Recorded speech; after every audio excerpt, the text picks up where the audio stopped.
The alarms tore through the station before I even finished my coffee, and my hands were shaking before I understood why. Something had appeared off the edge of the debris field. No gate flash, no warning ping. Just a shape sliding out of empty space like it had always been there, waiting for us to notice it. My name is Daniel Cole, and I had spent 6 years on this border station, watching the galaxy's stronger powers move through our region like we were furniture. We were a human crew, serving under an alien command, tolerated because we were useful, never trusted because we were small. That morning, everything I understood about our place in the galaxy started to crack. The station commander, a tall alien named Vex Orlan, stood frozen at the display, his 4 eyes locked on the new arrival. He did not blink. Aliens like him rarely showed fear, but I saw something close to it settle into his posture.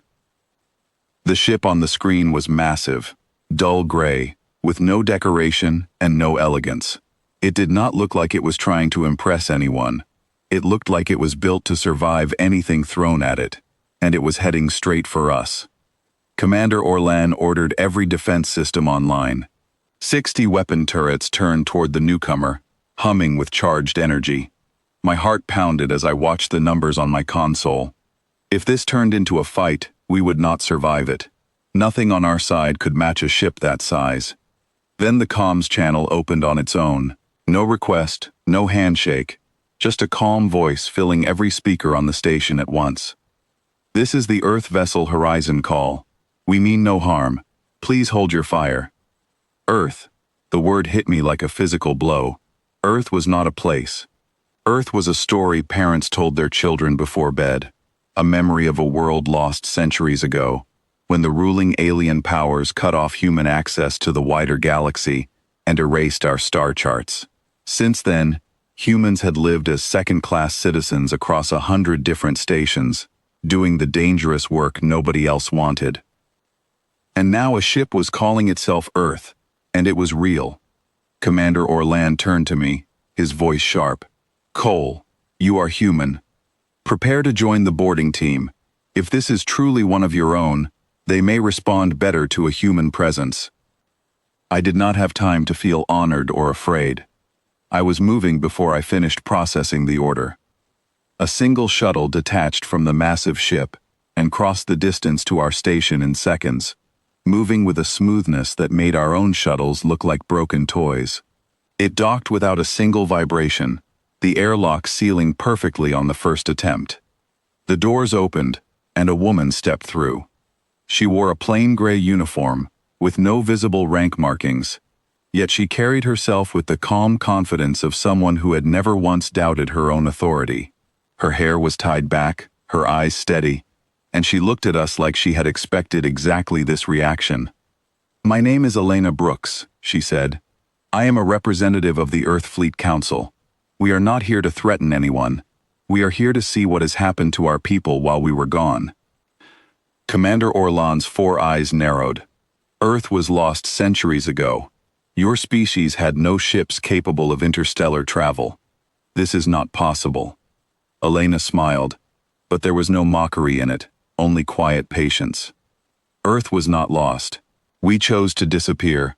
When our access to your networks was cut off, we were forced to survive without any help from anyone. We had no shortcuts, no borrowed technology, and no one telling us what could or could not be done.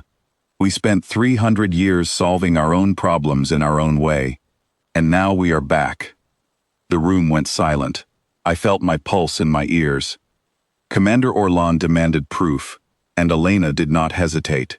She raised her hand, and a small device on her wrist projected a clear image into the air, showing readings from her ship. Energy levels beyond anything our systems had ever measured. Propulsion patterns that defied the physics we had been taught. It was not aggressive information, only a demonstration, calm and unshaken. I watched Commander Orlan's confidence crumble in real time. This alien had commanded fear and respect from every human on this station for years. Yet in front of this quiet woman from a forgotten world, he looked unsure for the first time. Elena turned to me, her eyes softening slightly. You are human, she said, How long have you served under this station? 6 years, I answered, my voice steadier than I expected. And how have you been treated? I hesitated. Around me, other officers watched, waiting to see if I would answer honestly. I thought about every dangerous assignment I had been given, because no one else wanted the risk. I thought about every promotion that passed me by because of where I came from. We do the work nobody else wants, I said finally. We are useful, but we are never equal. Elena nodded slowly, as if she already knew the answer before I spoke it. That is what we came to find out, she said. Not to start conflict, but to understand how far things had gone. It seems we were right to come back. Commander Orland straightened, trying to regain control of the situation. Your presence here does not change our authority. This station remains under our command. Elena's expression did not change. I am not here to take your station, Commander. I am here to inform you that from this point forward, any human serving under your command has the right to leave this post and return to Earth if they choose. Our fleet stands ready to protect that choice. A wave of noise broke out among the officers, human and alien alike. I felt something rise in my chest that I had not allowed myself to feel in years. Hope. Commander Orland tried once more to assert control, ordering the weapon systems to remain active, but before he finished speaking, every screen on the station flickered and displayed a single message. Weapon systems have been temporarily disabled for safety review.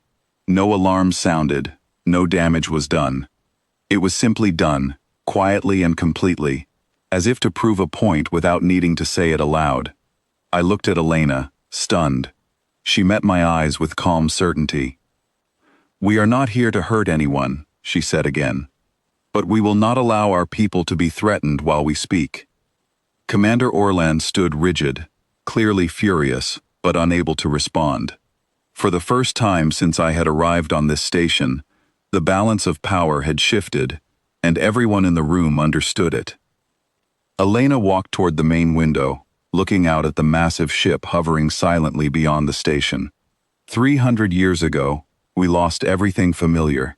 No trade routes, no allies, no guidance. We had every reason to fail. Instead, we learned to build without depending on anyone else. We stopped asking what was possible and started discovering what was true. She turned back to face the room. The technology you saw today was not built to conquer. It was built out of necessity, out of stubbornness, and out of the simple refusal to disappear quietly. We did not come back to rule the galaxy. We came back to make sure no human anywhere is treated as less than anyone else again. I felt my throat tighten. For the first time in 6 years, I did not feel small. Commander Orland finally spoke, his voice quieter than before. What do you intend to do now? We intend to open communication with every station where humans are serving, Elena said. We will offer support, resources, and protection to anyone who wants it. We will not force anyone to leave their post if they choose to stay. But they will have a choice, which is more than they had before today. The room fell silent again, but this time, it was not fear that filled the air. It was something closer to relief. Elena looked at me one last time. Daniel Cole, would you like to see your homeworld? The question caught me completely off guard. Earth had always been a story, a memory passed down through generations who never expected to return. I thought of every year spent believing I would never see the place my ancestors once called home. Yes, I said, my voice barely above a whisper. I would like that very much. Elena smiled, and for the first time since the alarms had gone off that morning, I felt something other than fear settle into my chest. As I followed her toward the shuttle, I looked back one last time at Commander Orland, standing alone amid officers who no longer looked at him with the same certainty they once had. The station that had once controlled every part of my life suddenly felt small compared to what waited beyond it. The shuttle doors closed behind us, and through the window, I watched the enormous gray ship grow closer, filling the entire view until nothing else remained. For the first time in my life, I was not being sent somewhere dangerous, because no one else wanted the job. I was going home. And as the shuttle connected with the massive vessel, sealing us inside with barely a sound, I understood that this was only the beginning. Word of what happened today would spread quickly across every station where humans served in silence. The galaxy that had once dismissed us as unimportant was about to learn that the species they had tried to erase had spent 3 centuries becoming something they never expected. We were not lost. We were only waiting. And now, we were home.